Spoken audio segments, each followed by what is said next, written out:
बहुत से लोग इस बात का इनको तकलीफ है और तनकीद कर रहे हैं कि असदुद्दीन ओवैसी दीन का सहारा लेता है।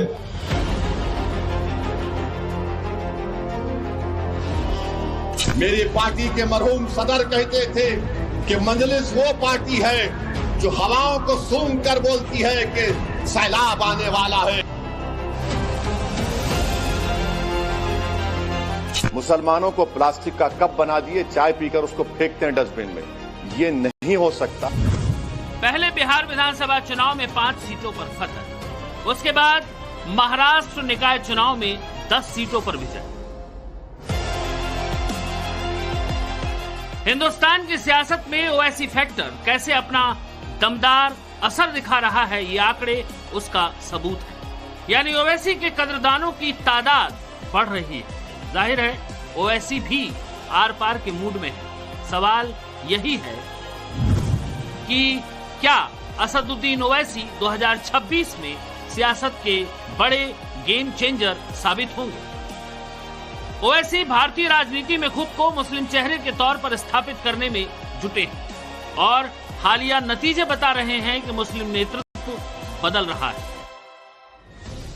बिहार के बाद ओवैसी की नजर अब बंगाल और उत्तर प्रदेश पर है। बंगाल में तो लड़ाई बेहद दिलचस्प हो गई है, क्योंकि यहां हुमायूं कबीर ने ओवैसी की पार्टी के साथ गठबंधन का ऐलान कर दिया है। साथ ही फुरफुरा शरीफ के मौलाना अब्बास सिद्दीकी की पार्टी से भी गठजोड़ की तैयारी कर ली है। जाहिर है इन तीनों मुस्लिम नेताओं का गठजोड़ हुआ तो ममता बनर्जी और उनकी पार्टी का मुस्लिम वोट बैंक खिसकना तय है।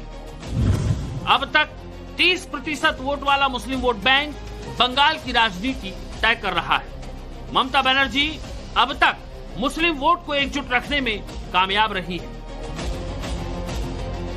लेकिन अब हुमायूं कबीर ने ममता के खिलाफ मोर्चा खोलकर नई बाबरी की नींव रखकर बंगाल में खुद को सबसे बड़े मुस्लिम चेहरे के तौर पर आगे कर दिया है।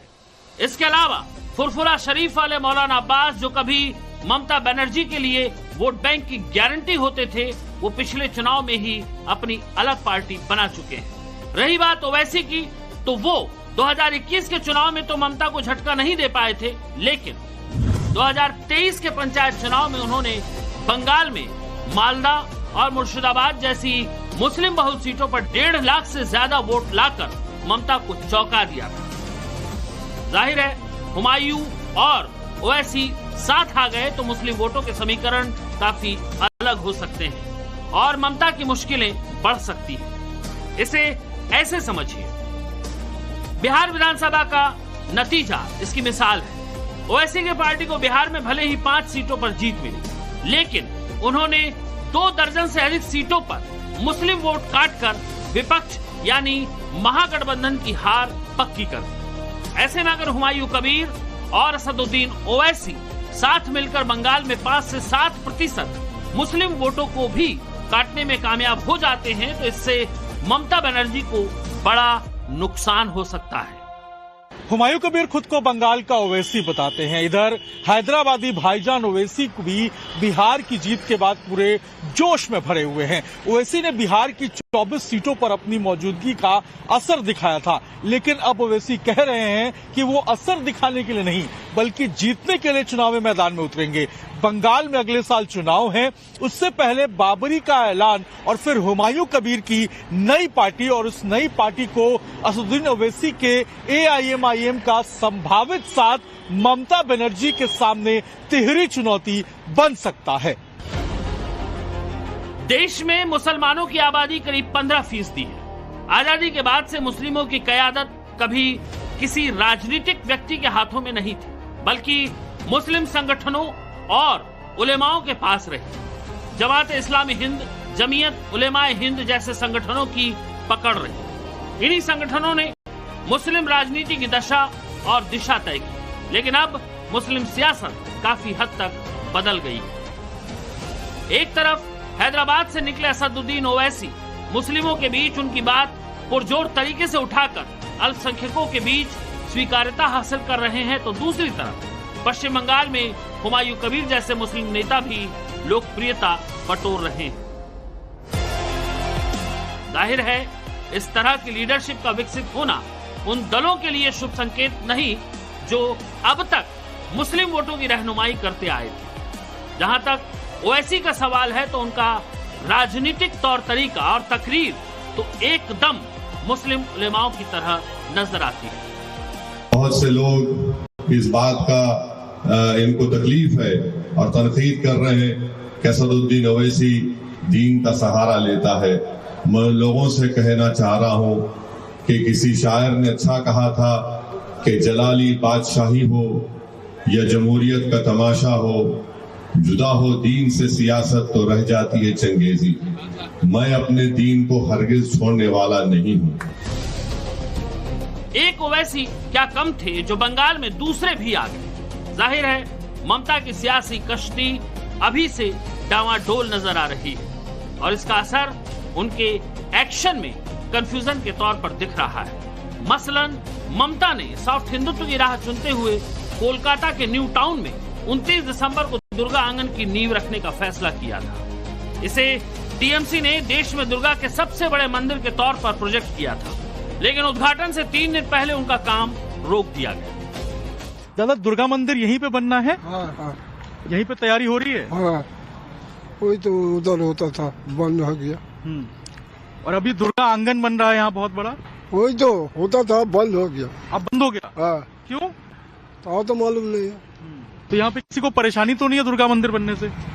नहीं, कोई परेशानी नहीं। देखिए, कोई परेशानी नहीं है, लोग बता रहे हैं और बड़ी संख्या है लोगों की। सुना था एक बोर्ड लगा हुआ था दुर्गांगन का, फिर वो तो खोल दिया, नया बोर्ड लगा दिया, यही बस, काम भी बंद हो गया। कोई दिक्कत परेशानी लोगों को आसपास लोगों का कोई दिक्कत परेशानी नहीं है। दुर्गा मंदिर से लोग खुश हैं यहाँ पे अगर बन रहा था तो बनना चाहिए। हम तो हिंदू है, दुर्गा मंदिर बनेगा तो अच्छा ही होता, लेकिन बंद हो गया। क्यों बंद हुआ, क्यों हुआ, किसी को मालूम नहीं है। मालूम नहीं। अच्छा, ये हुमायूं कबीर को जानते होंगे आप लोग। हुमायूं कबीर ने कहा है कि अगर यहाँ दुर्गा मंदिर बनेगा तो हम सड़क पे उतरेंगे, प्रदर्शन करेंगे। उसका बात है, हम लोग वो उसका बात है, वो सब ड्रामा है, वो सब ड्रामा बस। कमजोर है, वो नहीं कुछ कर सकता। तो करेगा हुमायूं कबीर करेगा या ममता करेगी, और कौन करेगा? अब सवाल यही है कि क्या ममता बनर्जी को पश्चिम बंगाल चुनाव में मुस्लिम वोट बैंक बिखरने का डर सताने लगा है? क्या दीदी को डर है कि दुर्गा आंगन बनने से मुस्लिम वोटर नाराज हो जाएगा? मुस्लिम वोटर्स को लेकर बंगाल में बड़ी लड़ाई है। कहना शायद गलत ना होगा कि वहां ओवैसी के लिए मनमाफिक पिच तैयार हो रही है। हुमायूं कबीर और ओवैसी ने भी बंगाल में 100 सीटों का टारगेट तय कर रखा है और ये कोई बड़ी बात भी नहीं। महाराष्ट्र के निकाय चुनाव को ही देख लीजिए, जहां ओवैसी की पार्टी ने ऐसा धमाका किया कि उद्धव ठाकरे की शिवसेना और सियासत के चाणक्य कहे जाने वाले शरद पवार के एनसीपी को भी आईना दिखा दिया। महाराष्ट्र नगर पंचायत और नगर परिषद चुनाव में जहां शरद पवार के एनसीपी को 7 और उद्धव ठाकरे की यूबीटी को 9 सीटें मिली, वहीं ओवैसी की पार्टी ने इन दोनों से ज्यादा 10 सीटें जीती। महाराष्ट्र में एआईएमआईएम के ये चौंकाने वाले नतीजे भविष्य की सियासत की दशा और दिशा में बड़े बदलाव के संकेत हैं, क्योंकि इन नतीजों के साथ ही एक बात और साफ हो गई कि अब तक जो लोग मुस्लिम वोट बैंक को अपना समझते थे, उनके लिए हालात बदल चुके हैं। मुस्लिम वोट बैंक की राजनीति करने वालों का ग्राफ न सिर्फ नीचे जा रहा है, बल्कि पूरा का पूरा वोट बैंक खिसकता हुआ दिखाई दे रहा है। इसका ट्रेलर बिहार में भी दिखा था, जहां 24 मुस्लिम बाहुल्य सीटों पर महागठबंधन की हार हुई थी।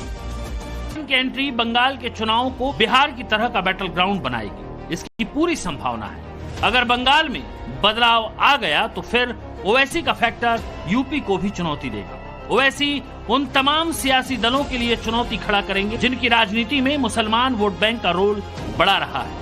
ओवैसी ने महाराष्ट्र के निकाय चुनाव में जो नतीजे दिए, उसने निश्चित तौर पर अखिलेश की बेचैनी को भी बढ़ाया, क्योंकि बिहार चुनाव में अखिलेश वर्सेस ओवैसी हुआ, फिर महाराष्ट्र निकाय चुनाव में भी अखिलेश वर्सेस ओवैसी हुआ, जब 2027 में यूपी चुनाव में भी अखिलेश वर्सेस ओवैसी हुआ। अगर वो ये समझ रहे हैं कि वोट लेंगे और मुसलमानों से कहेंगे कि हम एक खव्वाली पार्टी की तरह या फिर कभी आपने देखा कि चाय को प्लास्टिक के कप में डाला जाता है। मुसलमानों को प्लास्टिक का कप बना दिए, चाय पीकर उसको फेंकते हैं डस्टबिन में। ये नहीं हो सकता ना, हम और उसको रोकने की हम कोशिश कर रहे हैं और उत्तर प्रदेश में भी जाके हम ये बात करेंगे, कोशिश करेंगे। बिहार चुनाव के बाद ओवैसी ताल ठोककर अखिलेश यादव को सीधा संदेश देते हुए कह चुके हैं कि बिहार में वो 24 सीटों पर प्लेयर थे, लेकिन यूपी में 48 सीटों पर उनका असर दिखने लगा। 2027 के लिए ओवैसी ने अभी से प्लानिंग शुरू कर दी है। उत्तर प्रदेश में 20% मुस्लिम आबादी है, जो तकरीबन 143 सीटों पर सियासी खेल बिगाड़ने में और बनाने में सक्षम है। अब मुस्लिम वोट बैंक का बिखराव ना हो, इसके लिए ओवैसी ने पीस पार्टी और उलेमा काउंसिल का AIMIM में विलय को लेकर तैयारियां शुरू कर दी हैं। सवाल ये नहीं है कि AIMIM कितनी सीटें उत्तर प्रदेश में जीतेगी, सवाल ये है कि AIMIM किसका खेल बिगाड़ेगी और किसका खेल बनाएगी। क्योंकि हमने बिहार में देखा है कि AIMIM ने जहां जहां पर भी चुनाव लड़ा, वहां पर मुकाबला त्रिकोणीय हो गया। यूपी में AIMIM के प्रदेश अध्यक्ष शौकत अली ने बिहार के नतीजे आने के बाद ऐलान कर दिया कि अखिलेश यादव को 2027 में सावधान रहने की जरूरत है, क्योंकि AIMIM यूपी की 200 विधानसभा सीटों पर चुनाव लड़ने की तैयारी कर रही है। यूपी में ओवैसी के 200 सीटों पर चुनाव लड़ने का मतलब साफ है कि वो अधिक से अधिक मुस्लिम उम्मीदवारों पर दाव आजमाएंगे। ओवैसी की पूरी कोशिश अखिलेश की PDA के A फैक्टर में सेंध लगाने की होगी। आप हमको नहीं रोक सकते, हमारा जमहूरी हक है। नहीं, आप लड़े तो वोट कट जाते। अरे मेरे वोट से मोदी नहीं जीत रहा, तुम्हारे वोट से मोदी जीत रहा। मेरे वोट से तुम्हारी इज्जत बच रही। अगर उत्तर प्रदेश का मुसलमान झोली भर भर कर खैरात में वोट नहीं देता समाजवादी पार्टी को, तो अखिलेश अपने घर से मुंह नहीं दिखा सकते थे, निकल नहीं सकते थे। आप में ये उतनी ताकत नहीं है कि आप किसी हुकूमत को बदल सकें।